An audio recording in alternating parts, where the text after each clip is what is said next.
has been reported that the West Ham majority shareholder David Sullivan and the technical director Tim Stuyton are meeting this week to discuss Lopetegui's future. Now, what do we think, gentlemen? Obviously, they've not been great at the moment. Their last result was a 0-0 draw at home to Everton. If it wasn't for the heroics of England's number one, Jordan Pickford, it could have been all 3 points. But the fact is, Vish, the league table doesn't lie. They're 14th. They've got 12 points, just 5 above Palace in 18th. We've talked about West Ham. They are under pressure. Are you concerned about Mr. Lopetegui? Yes. Yeah, I think the ideological reasons behind bringing him in were sound. I think everyone accepted that.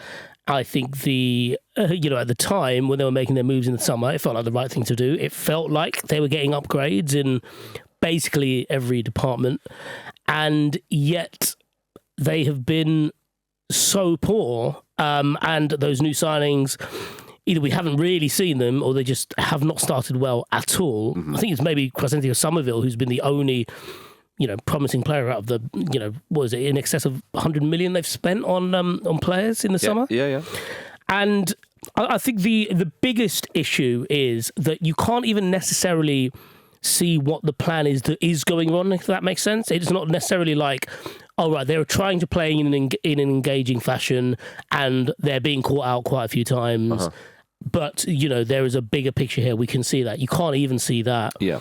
And it just shifts the focus on how badly things have been at the moment. It feels like, even that draw with Everton was a bit like, God, if we can't even beat Everton, who, aren't as bad mm-hmm. as I suppose they were this time last season, but at the same time are the team who West Ham have long been vying for, as that almost like the first like step out of the swamp. Yep. It's like they're fighting to get on the ladder of that top half of the table, and they've none of them can really quite manage it. Yeah, you're right, because those two clubs, aren't they? If you don't quite crack it at one of the big boys, or you're playing for a newly promoted, where's the next move? Often Everton and West Ham are mentioned, but with West Ham under Moyes, it did feel like obviously they won the Conference League. They were doing good stuff in Europe, generally going quite far. There was a feeling of, hang on a minute, if we get a manager who can unlock all this. Yeah, well, I mean, it happened like generally. It felt like Moyes was holding them back. Some people were arguing. Yeah, I mean, there was genuinely a conversation where after they won the Europa Conference League, uh-huh. there was a conversation among some West Ham fans who thought maybe this is the ideal time for Moyes to go when everything's going good. They're obviously losing Declan Rice. There's, within reason, you can start again.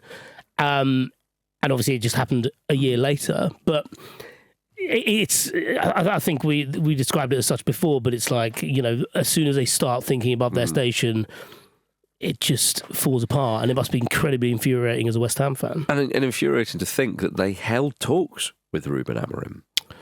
Yes. Which would have been quite a stunning appointment. Obviously, it hadn't happened. There was also... Didn't he pull out of that guy? He did, yeah. Judgment, all that kind of stuff. But there was also... Yeah, he did. There was also rumblings that they turned down Hansi Flick as well. Well, yeah, I mean... That's the pull of the Premier League, baby. Because if you look at Lopetegui, I mean, I think he's a solid coach. But his CV, I mean, it's a lot at international level. Managed Porto for a couple of seasons, which is fair, but didn't win anything. Won the Europa League, didn't he? It's Sevilla, yeah. Which is a given. You know what I mean? Yeah. It's like not winning a domestic trophy if you're Celtic manager or something, But no, credit... Or not be relegated if you're Southampton. No, okay, fair. I mean, it is important to say that he was there for a few seasons, which is, because of that win, really, you'd say that was his most successful. I mean, interesting, some of the comments that old Monchi, the famous sporting director, said there, who said... Lopetegui has three virtues that are fundamental for any coach: great professional qualities, competitiveness, and group management. Which is Monchi the only famous sporting director? Would you say? Yeah, I think the only sporting director who's more famous for being a sporting director than he is a player. Yeah, and he thought, okay, give me a nickname and we're away. He's all about the personal brand. Exactly. Yeah. So I mean, obviously, in one sense, Lopetegui is an experienced coach, and obviously had that season with Wolves. But in another sense, like, obviously he was at Real Madrid for a very short period of time. At Spain, left under a bit of a cloud. It was all a bit strange, wasn't it?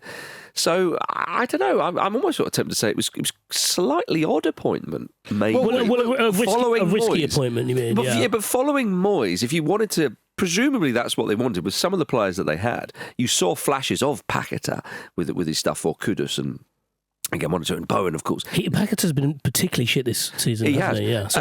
Yeah, So you had this, and there's a bit of flair there. And again, it was about, right, we can knock on to the next level here. Well, I don't know. What you guys both talked about there is kind of a combination of things. Is right. So what you said, Mark, is they were looking for someone to unlock the investment they've been able to make. Yeah. And the feeling with David Moyes wasn't, I don't even think, they kind of wrapped their hand in when they won the Conference League, but they still finished about 14th that season. Yeah. They've had some good league finishes, given that you don't have to go that far back before you start talking about them as a championship club. Now, of course, they're a big club in English football, and they've got a big stadium and all the rest of it. They've been in the headlines for lots of different reasons, good and bad, over the last few years, which shows that they're a big club. But the question, I think, is whether the person they hired is the person to do the job they want them to do. Because the frustration with David Moyes' West Ham, and I've got plenty of friends who are West Ham fans, who say, it's weird because we're doing all these things and we're achieving historically pretty well, but I never want to go and watch them because it's crap. Like, we've got these players that we know can be good, and we see flashes of them being good, but it felt like the diagnosis of the issue was that David Moyes was holding the players back. Yep, it was all about solid defensive work, not losing, which of course gets you quite far as a manager in the Premier League. But if you want to kick on, stick or twist. They made a very conscious decision. Moyes was a dead man walking for a long time for that, because it was briefing in the press and all the rest of it. They made a very conscious decision to say, we can kick on and not only achieve more, but we can play better football as well. Yep. And it may well be that they've got the wrong man. But I think they have. Okay, so you talked about that, was it 22-23 season when West Ham won the Conference League and they finished 14th? Well, who finished above them by a point? Wolves. Right, yeah. And that was, and I know Lopetegui didn't have a full season, and he left ultimately because of the financial situation at the club. And he came in, was it in November in that season when Bruno Lage, they parted ways with him. So all in all, I think that was good work from Lopetegui. So I'm not trying to... But and if you look at, though, where Wolves finished, they were the lowest scorers in the whole league that season. Minus 27 goal difference. Now, again, that's not a criticism of what Lopetegui did there, because he came in, difficult circumstance, difficult situation, and then guided them to Premier League safety, and ultimately a kind of a mid-table finish, really. So hear me right here, I'm not criticising him. But that's his experience in England. If they thought, OK, well, he's the right man to kick on from Moyes in this league and to provide a bit of flair and so on, I'm just thinking about this now. I'm thinking, really? Yeah, I think that's probably based a lot on his time at Sevilla, where they did score quite a lot of goals and they did get into the Champions League places. Okay, and win the Europa League. So I suppose they're thinking, well, okay, if he's not got the constraints of Wolves and so on, but under Lopetegui, they won't get relegated. But the fact is that you have to say that sentence shows you that you don't want to write off of a season. And it's nothing to do with them, though. No.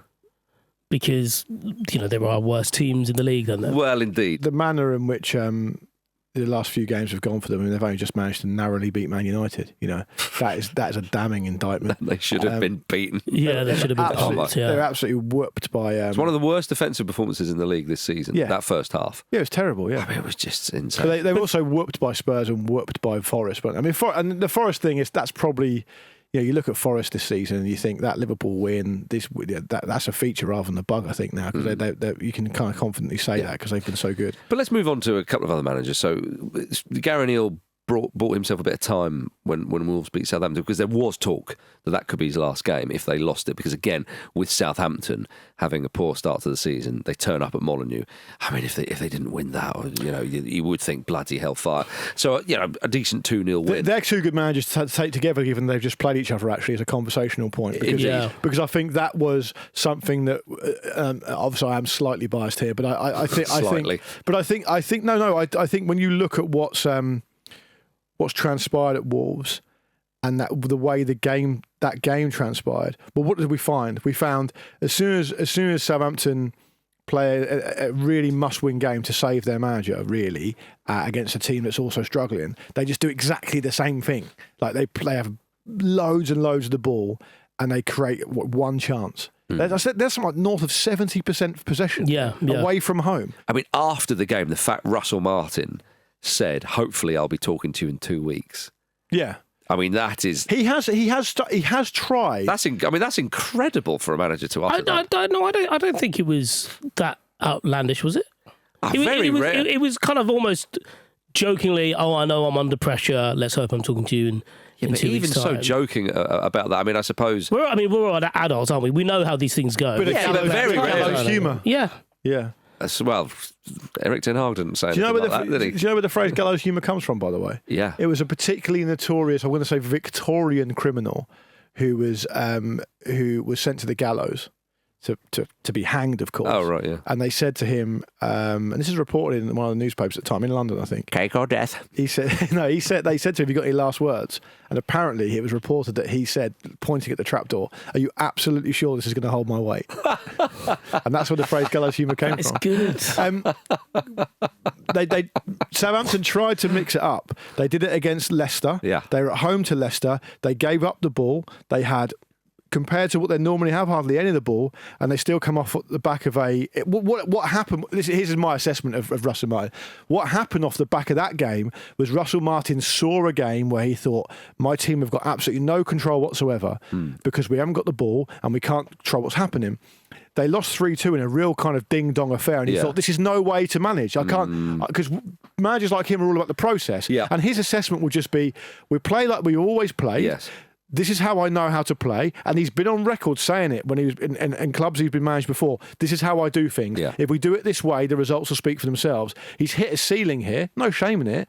He's tried to do something different. It's backfired on him. He's gone back to revert back to type again. And if you can't make it happen against Wolves, who are really desperate themselves for different reasons, and I think the underlying numbers at Wolves aren't actually as bad, then you're in real trouble. You are. Well, you are, because you then get into a situation where do you get a guy who, as you say, quite admirably, I would think, has his philosophy and he thinks, right, come on.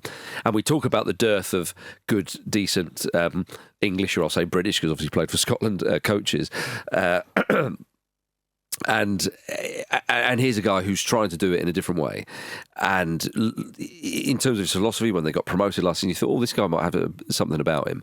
So it doesn't mean to say he's a bad coach, but it means that maybe his squad isn't good enough, or he's a little bit too green, whatever. But do you then go, well, come on, man, mix it up? Well, then are you floundering around for something? If you stick and it doesn't quite work, people will criticise you for that. If you start changing up, ultimately, if it doesn't work, you will get criticised and you will get the boot, sadly. I mean, it's not about, but at this stage, it's not about criticism, is it? It's about points. Well, indeed. So I think, But I get how he's stuck between a rock and a hard place here, Russell Martin. Yeah, he is. But then, like Guardiola is his managerial idol. He's got a quote on him from Guardiola in his office on the wall. I think there's a lot to respect about any manager really who tries to do things as ambitiously as Russell Martin is doing things. And then at the same time, there is you need that self-awareness to tailor it slightly. I mean, I think we've seen that with McKenna this season, haven't we, for Ipswich? Like, there have been little tweaks here and there, and he's always working things out. You can tell. And I think maybe, and this kind of. Do you want to do a bit more on Amari Hutchison? Yeah, I'd love to. Yeah, if only. But I can do more on Liam Delap for England if you want. No, thank you. But I think maybe what you see with Russell Martin, and in part because he wears it so heavy in his post-match interviews, is that I think he's got a really emotional tie to the way they're playing. Yeah. And he believes in it to such an extent that every defeat, every blow is felt by him really quite personally. Yeah, because he identifies with it. Yeah. I think realistically, the reason he said what he said is because he thinks if he does get the bullet, this time tomorrow, he can still get into Ocean Club Ibiza before the season ends. Is that it? Okay. Well, I was actually going to say that if his methods of very much passing out from the back and possession based doesn't quite work for a promoted side in the Premier League, when's he going to get the Bayern Munich job? Well, on that slightly related note, I know a few Southampton fans, to my eternal shame, and a few of them A few of them would say it's been a bit of a regular You can feature. cut them out of your life if you want. I don't want to. Oh. Not when they're doing so badly. Do you pop up every 2 years? There is a time to do it, and it tends to be when they somehow qualify for a quarter-final or a semi-final of a There's cup. a time to friend and there's a time to befriend. Exactly. But a lot of the people I know who support Southampton have a theory which is about how the ownership don't really give a shit. What they give a shit about is spending a season in the Premier League, getting the money, hoovering up the parachute payments and doing the whole thing again. Because, and actually, if you were being overly harsh, maybe you would say their signings this year perhaps lean towards that. I mean, they've spent some money. It's been on pretty communal garden players. The lion's share of the money they've shelled out this season has been for Harwood Bellis, who's a centre back, and Aaron Ramsdale as a goalkeeper. Right? They've not gone out there and broken the bank trying to get someone who's going to score them a load of goals. They signed Cameron Archer, 17 million. Is he really going to score goal after goal after goal? And not really.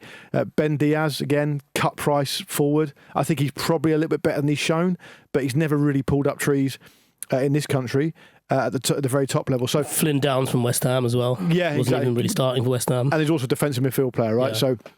Yeah, to me it feels a bit like that, and it may well be that Russell Martin's a casualty of that, and that's the big irony of what happens for that size of club when they perhaps get promoted to the Premier League, even if it's unexpectedly. The manager sometimes can lose his job because the demands are so high, and the fans won't accept losing so over and over again. And the irony of that being that if they had not been promoted and they started off the Championship season really well this season, and they'd beaten Pompey in the league, which almost certainly would have done because Pompey have been shit, he's nowhere near out of a job. I know, it's a shame for. I hope Russell Martin, again, a manager from this country who is trying to do things in that kind of way. I hope that if he can't turn it around at Southampton, which doesn't look like he's going to do, then I hope he's able to find a club. And it would be amazing if it was a Premier League club where he's actually given a bit of backing and so on, and he can have a proper go. And I think it's worth saying that. He's for all the take the piss out of him stuff. Joking aside, he's got a philosophy. He's an English coach, British coach, whatever you want to call him, and he did get Southampton promoted when they were, in my view, they were nowhere near the top two best teams in the Championship. They came fourth that season. Yeah. They squeezed past Leeds in the Championship in the playoff final, and now they're here. And there should be an amount of credit that comes with that. I think Gag O'Neill's part in, I suppose, in this conversation is quite interesting as well, because, like Marcus, you started at the initial jumping off point as that he's bought himself more time. Uh-huh. I think he's probably just, if they had have lost against Southampton, I think that's probably it for him. But I don't necessarily think it gives him credit, because it's really on paper, and as it was on the field on the weekend, Wolves have a really good squad. Yeah. Wolves have a really good starting 11, and they have a lot of experience in there as well. Uh-huh. A lot of players who would walk into most teams. I think of someone like Cunha as well, who's been a large part of I suppose why they're still in the Premier League, really. And it feels like what we saw on the weekend was a collection of all the good things they've done so far this season without any credit whatsoever. And it feels like not necessarily that this was this was something that you could attribute directly to O'Neill, but it just felt like the product of having better players in Southampton. Yeah. And I suppose I know what you mean by that. The real test will come after the international break when they play an established team in Fulham. And I think only then are we going to really. Well, I mean, not necessarily just then, but certainly, when the Premier League starts up again after the break, only then can you really say that he's got a properly good grasp of this squad as it is right now. Yeah. Because it does feel like there's a lot of talent there, and he just hasn't quite been able to wear them all together. Mate, honestly, I agree with you so far. I'd depart from the final point you said there, because I think they have actually been good.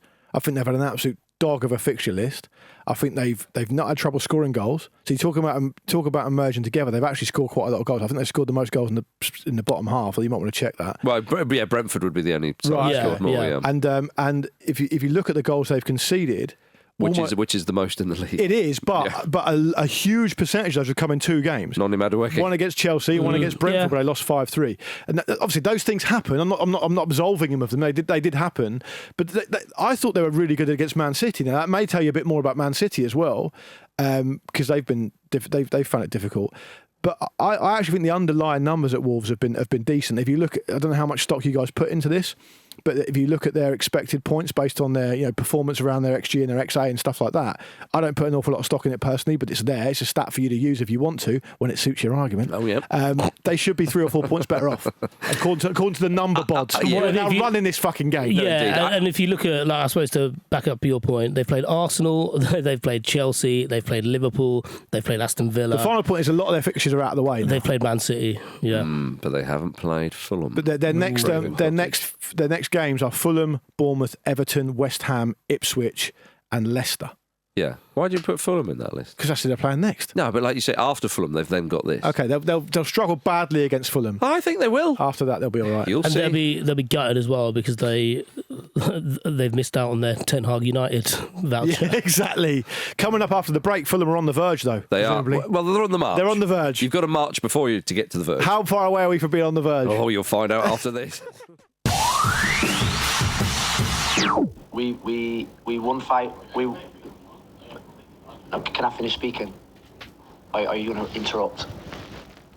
Can I finish speaking? Okay, because I don't interrupt your question. Okay, so don't interrupt mine. Show some fucking respect. So, sorry for the language.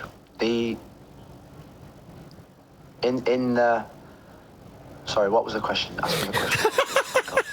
They are. We often play a little clip from that, but just to give you the full it's great to get the full director's cut. Yeah, I think so. The DVD extra. People don't do DVDs anymore, do they? Imagine how Phil Neville being... so what were you thinking there with regards to that? Yeah, commentary. Oh, the director's commentary of that meltdown. Oh, dear. Right. Now, Fulham, yes. Those beautiful boys from West London. Of course, they beat Palace on the weekend to earn their 5th win of the season. I mean, it's interesting to compare and contrast those two sides if they played against each other. But they're similar-sized clubs of a similar kind of stature and standing. And yet this season, one is doing far better than the other. I mean, Fulham are on 18 points, level with Villa and Newcastle. They're 1 point behind Chelsea and Arsenal. We've been talking about Chelsea being decent this season, although a little bit more context is needed for that. And of course, just 1 point behind Forest, who have been great in Brighton.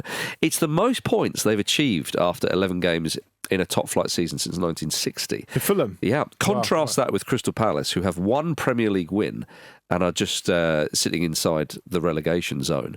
And it really was a contrast when they both played each other in terms of the squad. Now, Palace have had their injuries. That is obvious when you've got, Devaney and Gay starting in the centre of the pitch.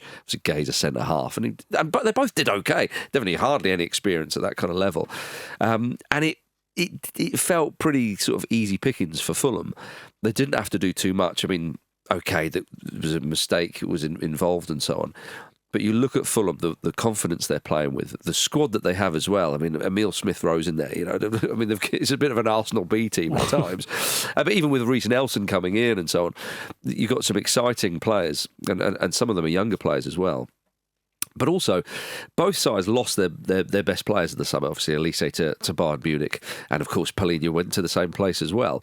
But one of the key differences is that Fulham signed Joachim Andersen from Palace. Yeah, big. And it's because Palace's kind of transfer model is, sign them young and then sell them when they're worth a bit more, which, to be honest with you, for a lot of clubs, especially abroad, but certainly in this country, as we talked about Brighton on yesterday's show, that is a fair model. But and I know they kept hold of Gay, and that was crucial. And they got in Lacroix, who has looked okay. But Anderson has made a difference to Fulham, and his absence, I would say, is probably making a bit of a difference to Palace, even though Lacroix has done okay. Yeah, I think the Crystal Palace situation isn't massively dissimilar to what we were talking about with West Ham. Yes. So bad window. They have their Roy Hodgson, of course, is their David Moyes. Yeah. People think they can achieve more. It's always the same old thing. We're just about surviving, whatever it may well be. I mean, these things aren't absolutely identical, but I think you understand the point. And the only difference being that Palace lose a load of players, and it's not just Elise who's been key for them. And really, you alluded to it there, and I'm sure you agree, Vish. Sometimes if a player is 22 and he's upwardly mobile, and you're going to get a lot of money from him, and Bayern Munich want him, he's going to go. Okay, yeah. Look, Fulham had that with Palhinha, right? I'm not criticising Palace for selling Elise. But I would think there's Anderson was a senior pro there. Yeah. Right. Elise went. Gay was massively unsettled all summer. Yeah. That went on. I would say nothing really has been made of the fact that Jordan Ayew went. Now, Jordan Ayew is also a senior pro, 32 years old. The final point I want to make about Glasner is just that Glasner comes in when people are sick and tired of Roy Hodgson, and we won't have a bad word said about our Roy in the studio. Correct. But that's the situation about how they felt. We've now seen the difference between him coming in on the crest of a wave and now competing against pretty serious headwinds for lots of different reasons, some of which are his fault, some aren't, but he's a part of it, and they've got to find their way out of it. But I don't think they should really be looking to flip their manager again at this point at Palace. I think that would be a stupid thing to do, given that he's shown what he's capable of and given what's come before it, really. No, I would agree. I think it would be pretty crazy if they switch the manager now. But they're struggling. I mean, they are struggling. But this is the difference often with clubs who are sort of mid-table-ish kind of clubs, which Crystal Palace kind of have been in the last couple of seasons, which is a big achievement, of course. One bad transfer window can do you if you don't freshen up the squad. And it's not just the window, but it's the injuries and all the rest of it that can do that. They've had them, but you've got to know that. I know they don't have the money that some other clubs do in the league, and I think Palace do a pretty decent job by and large. You know, the talent they have in that area of London where they are, that South London area, we know it's full of it, and Palace have benefited from that and have nurtured players and so on. And I think, unless you're a Brighton fan, I think Palace are a pretty likeable club. I think people generally wish them well for some of these reasons and others. But one of the reasons given why they've not had a good season is the fatigue of some of the players like Gay and Wharton, who I know is out injured and he didn't play in the Euros, but still he's working. He's been part of it because he's not been able to be influential this season at all. Yeah, but Wharton's an interesting one considering how metronomic he was at the back end of last season when he made that move from Blackburn, but also how poorly he started this season because of a groin issue that he's now getting an operation on. Yes. So he's out for another month. Indeed. And Mateta was at the Olympics, and you can mention maybe one or two others. And you're not going to have the depth that Palace are to cover for those. Yeah. But they know that. They knew that. So and which is why when you look at the window, obviously Nketiah's come in, who it's not quite happened. He's maybe being asked to do a few different things, and Nketiah, did okay at Arsenal, but it was always an interesting how he would get on. I'm worried for Palace this season. Because this is not like, say, West Ham, where we spoke about them earlier on in the show. West Ham will be fine ultimately, and you're talking about Premier League safety in that. I wonder, I'll be honest, I haven't watched Palace all that closely week in, week out, but the thing I have gauged from watching them is being able to tell where they are missing Olise, or for example on the weekend where they were missing Eze. And you shouldn't really be able to do that, certainly not for Elise, because once he goes, your plan changes. Yeah. Because he was such an influential player, and the style in which he was influential, you're never really going to replicate that. Yeah. You're not going to have someone who can play so well off the cuff. Yeah. From out wide on the right, do pretty spectacular things regularly, and think, oh, I know a guy who we can plug in, who no one else has seen, by the way. Has anyone got a mate? Yeah. who no one else is aware of, but we've seen. Yeah. I don't know the irony of saying that, given that we lauded Brighton for doing that, but at least there's a different kettle of fish. You need basically a plug in and play near world class talent here. Yeah. And so it does require a bit of recalibration, and I just haven't really seen that. They're a bit more defensive. Someone like Munoz, who seemed to thrive naturally when Elise was cutting inside because there's so much more space for him. Yeah. I think a lot relies on him. I don't know that he can beat a player. I think he's very good at overlapping. He's very good at out the ball, but he's more of a defensive wing back. Yeah. And then naturally there are fewer bodies further forward, and so if you're a team defending against that, your attention is split between, three players, and it's pretty easy to deal with. But it's funny what you say about, they can't replicate Elise. When Fulham lost Mitrovic, they struggled to replicate that a little bit as well. I mean, Raul Jimenez is not that type of striker. Rodrigo Muniz came in for a bit, and suddenly, for about 6 or 7 games, looked like a world beater. It was going to be a bit of flash in the pan, even though he was a good player. But they didn't do it. But Fulham they kept last season Palhinha. They had pretty much the whole side, and it was always going to be enough to stay up. It wasn't going to be the best season in the Premier League under Silva, but they did it. Now, Fulham have, again, recalibrated a bit and go, right, well, Mitrovic is just not there anymore. In fact, it's even absurd to mention his name now, whereas last season, for a fair bit after, as you know, I was sort of pining after him like Terry and Lampard were Mourinho, when he left Chelsea for the first time. So, this season, Fulham have got Raul Jimenez. Marco Silva's backed him to be the main man up front. And if you watch Jimenez playing for Fulham, even though he's no spring chicken, of course, but we know he's got his quality, he's putting it about a lot more than he had done. Last season, he was quite lightweight up front. And right. He's got some goals this season as well. Well, indeed, that's why you had Muniz there come in, and it was like, look, come on, we need a bit more presence. Now, Raul Jimenez is never going to do what, say, the aforementioned Alexander Mitrovic is going to do, but he's certainly doing more of it, and it's so far so good. Fulham do struggle a little bit to finish off moves, because if they did have a proper goal scorer, and I'm sure a lot of sides would say this as well, it seems almost a silly point. My goodness, they create openings. They're so. You saw against Brentford, didn't you? The amount of possession they had, the amount of times that they got to the box. Yeah, another day that could have been a defeat. Yeah, well, real pull it out the fire job. Well, and they ultimately relied on a once in a lifetime goal from Harry Wilson to get them back in it, and then ball comes off his shoulder for the goal, for crying out loud, But Fulham are going places this season. They're going right to the top. No, they are a good side to watch. They do play on the front foot. Interesting in the Premier League is that we're going to the international break. There's no Premier League for a couple of weeks, and we've got a load of teams with about 2 or 3 points to separate them. Right, we're going from third from Chelsea all the way down to Brentford in 11th, and even Bournemouth and Man United, for goodness sake, are only a point behind that. And Man United, you'd expect to pick up when Amorim comes in some way. I mean, really, this is probably representative of Man United's rock bottom. You'd think, right? So, what will be interesting in the coming months through the really busy Christmas period is who breaks out from that pack to kind of join the top two. May not be able to challenge the top two. Can Arsenal pick up? Can Chelsea maintain it? And what we saw last season, of course, was, and these are very different circumstances, but I think the principle is interesting.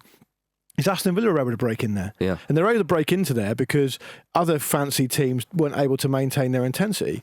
Now, if you're a team like Fulham, this is overstating it, but I just to start a conversation. If you're a team like Fulham who are, okay, they're already out of the League Cup. They've not got any European football. Yeah. Who knows what's going to happen in the FA Cup? We'll find out in the new year. They've really just got one assignment, and that's to maintain their level every week. Perhaps in Fulham's case, try not to overlook those games they're fancy to win, because we know what Silva likes to do, set them up at home against a big team. He likes a headline. They normally do quite well, even if they don't get a result. If he can not overlook those teams they're supposed to beat, which they haven't done in recent weeks, because they've beaten Brentford, they've beaten Palace.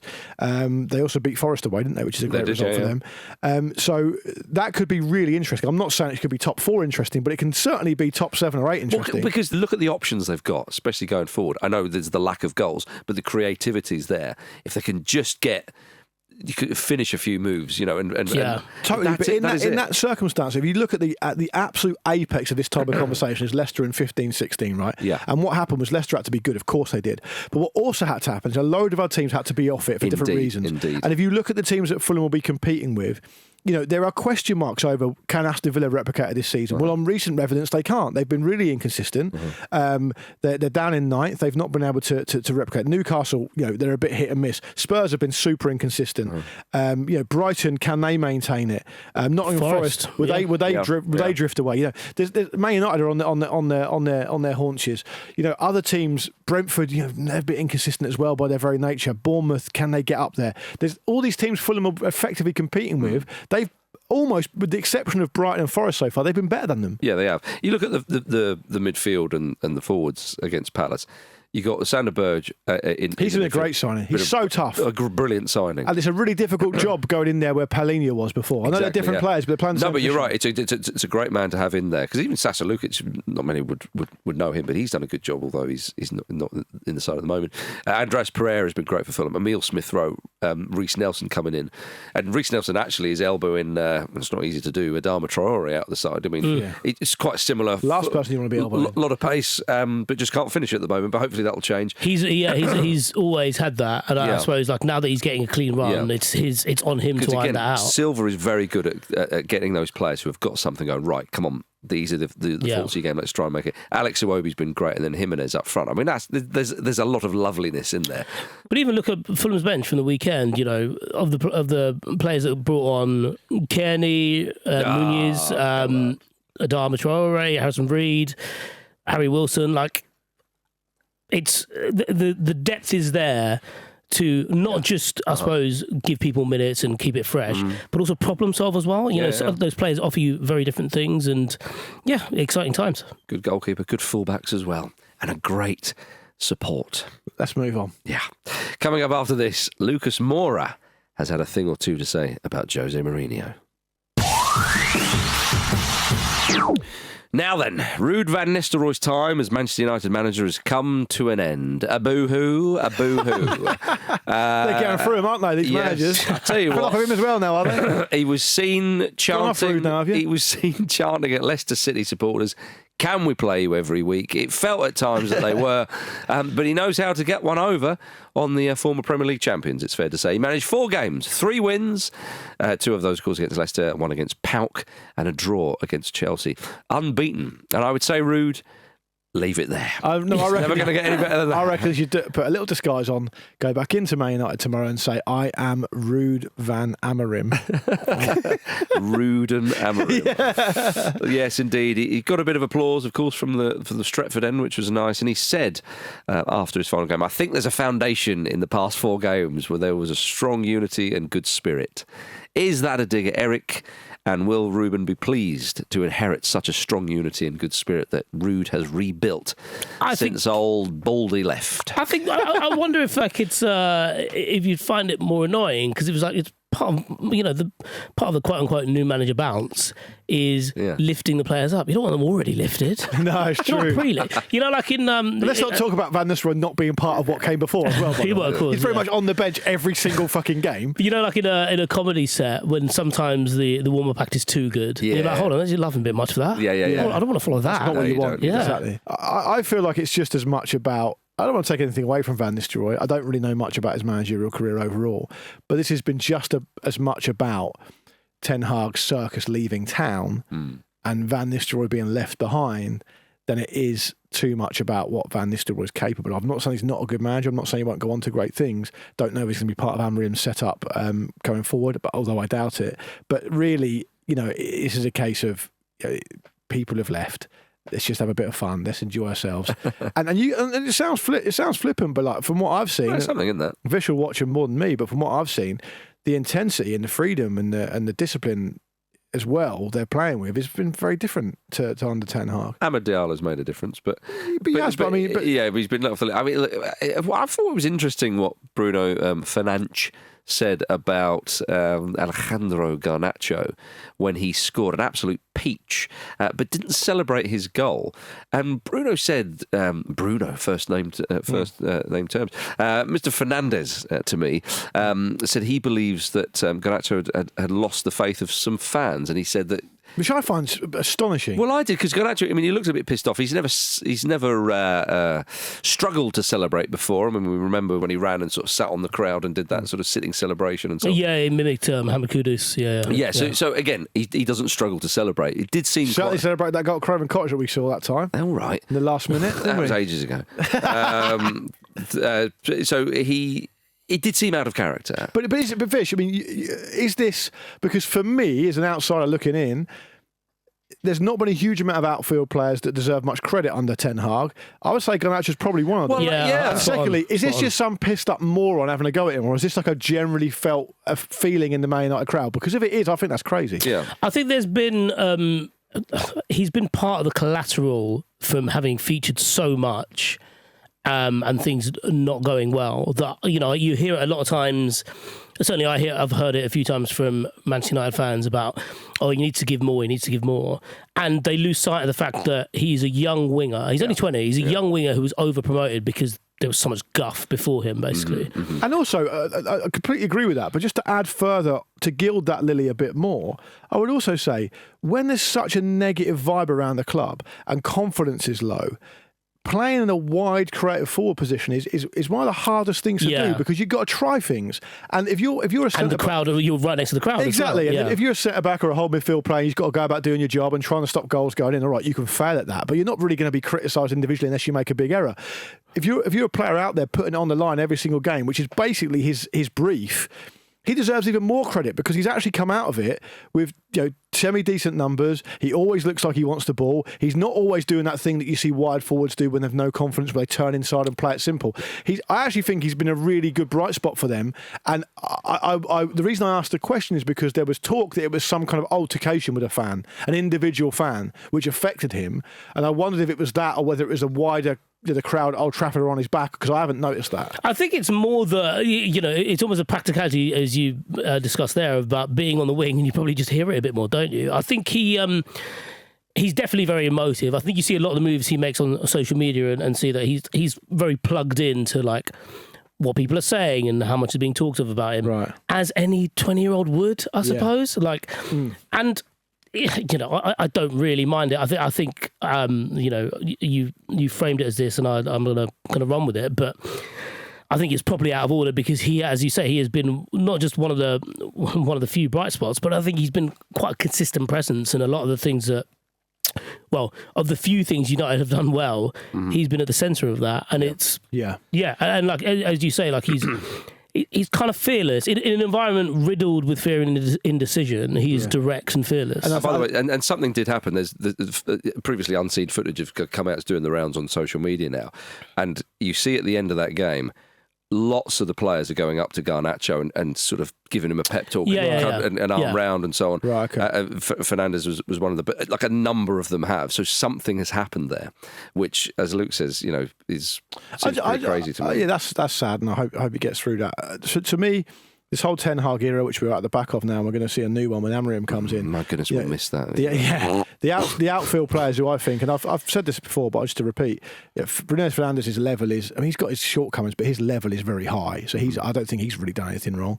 I think Mazraoui's been good since he's come in. Yeah. I think Dallow's been pretty consistent. I think Garnacho's been good. I don't think Mainoo's done anything wrong. The way he came through into the team is obviously pretty recent, but he's been. Amorim's got talent to work with. There's no doubt about that. Yeah, for sure. There's no way they should be as bad as they are. No, and I think we're all intrigued, aren't we? How he'll get on. Obviously, you're hopeful rather than intrigued, but you can be both. So it won't be too long until we see what Ruben's made of. Now, did you see this story coming from France? Roberto De Zerbi was previously linked with the Manchester United job, and it's been reported in L'Equipe that De Zerbi has used this link to motivate his team at Marseille. De Zerbi reportedly used an overhead projector to display a contract offer sent to him by Manchester United, which included details such as salary. While showing the squad this, he apparently said, "This is where I could have been, but I put my passion before money. I came to Marseille for the passion." Basically, if any of you are questioning me and you think I'm a bit shit, oi, look at that. Can I just say, for me, I'm just going to say two words: overhead projector. In 2024. I love it. What kind of facilities they have at Marseille? I love it. Yeah. Yeah. Oh, dear. It just reminds you of that episode of The Office where they're doing the training day. Yeah. Give a dog a bone. Mind you, how else would he do it? Sort of big screen and just get a laptop out. Yeah, but plug it in an HDMI. Yeah. You know as well as I do that would have been faxed to him. And he hasn't bothered. No, what I presume has happened is that this has been reported by The Sun or something, and they've translated it into something that their readers can understand, which is very much an overhead projector. I can picture that, so I know what that is. Yeah. It's kind of weird. Like it's a big move. I do doubt aspects of this, like and just because you mentioned there about the translation, because they have sent over a contract offer? Possibly. It doesn't make any sense, though, does it? Sign here, big boy. What? So you reckon they got to this? The only way they would have done that is if it got to the stage where they're actually going to hire him. Yeah. Yeah, but no, I don't know. But you're thinking it could just be an offer. It's not a contract, perhaps. Yeah. So maybe it's presumably written in beautiful. But it might have also been a discussion about pay that his agent has. I reckon a couple of players at the back have just gone. Nah. That's a screenshot from Football Manager. Yeah. do you reckon? Wouldn't it be funny though? Wouldn't it be? It'd be like. Why did Manchester United send it in every single language that every player speaks in this squad? Yeah, exactly. You know. De Zerbi has Do they always send out their contract offers in Comic Sans? Actually, they probably do, don't they? Yeah. I This one's in Windings. There was a when I was at the Heysel Stadium for the Union Saint-Gilloise versus Roma game. There was a big tribute to if you heard of a guy called Raymond Goethals, he's a big Belgian coach he actually won the Champions League with Marseille in '93. Right? You obviously have heard of him. Yeah. Well, it's a nice link because Marseille, to be fair, it's a big Ooh, link. don't you know? Yeah. Did he get to keep the medal? Tell him later. Okay. The press room, the mix zone room at the Heysel Stadium is it's not called the Heysel Stadium anymore, it's called the King Badawin Stadium, I think. Anyway, the mix zone room is essentially a complete shrine to Raymond Goethals because he's a legendary Belgian coach. He did those things he did. The big certificate presented to him by UEFA for his achievements, I guess like an equivalent of like a lifetime contribution award, is all done, and I mean all done, in Comic Sans. What's wrong with that? Oh dear. Yeah. Anyway. Well. That's disrespectful, isn't it? I think it's really disrespectful to his memory. Yeah, or were Marseille and their dealings around that time also a bit disrespectful to football in general? That wasn't mentioned in that room, funnily enough. Yeah. I'm not blaming him. No. Well, he's dead, so you can say what you like. Oh, right, okay. Corrupt tosser. No, I'm joking.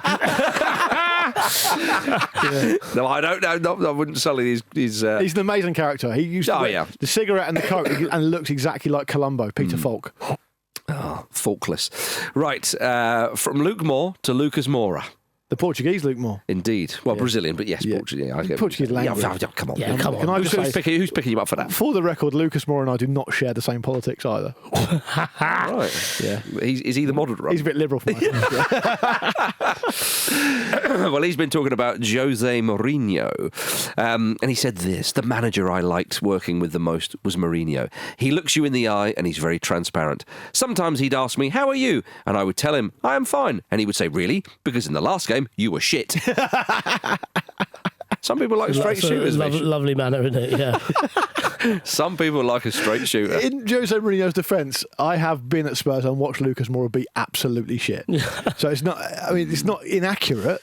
Yes. Yeah, but Lucas Moura is looking away, and he says to Lucas Moura, "You're still thinking about Ajax away, aren't you?" Yeah. Well, I think I'll always think of that. Do you know what? For any other, the thing is, this is such a Spurs story because if Spurs had gone to win that Champions League, right, Moura would be a legend forever for what he did in that semi-final. Yeah. I mean, it's incredible what he did. Well, he should have started the final, but yeah. Yeah, well, quite. But because they limped... Because it's a Spurs thing. Yeah. Because they limped to a final in which they lost to a handball penalty. The very next day, the rule was changed, which wouldn't have been a penalty anymore going forward, and nothing ever happened. He's kind of like a forgotten man. No one talks about him. But not by Jose. He's got a watch. Who thinks he's shit. He's got a very fancy watch that says Champions League finally. Right? Yes. Just like when I bought... Nobody goes away empty-handed. I bought a League Cup finalist Spurs mug, didn't I, for the office? Oh, yes, you did, yeah. Still in the cupboard. Yeah, but you bought that, I mean, to say that was very much after the result. Lucas Moore didn't want it, so he kept it. No, he didn't. Always He went home to get it. Watching a clip from the Football Ramble podcast. Don't forget to like this video and subscribe to the channel so you don't miss an upload. A single upload. Don't miss out on the uploads. The uploads are important.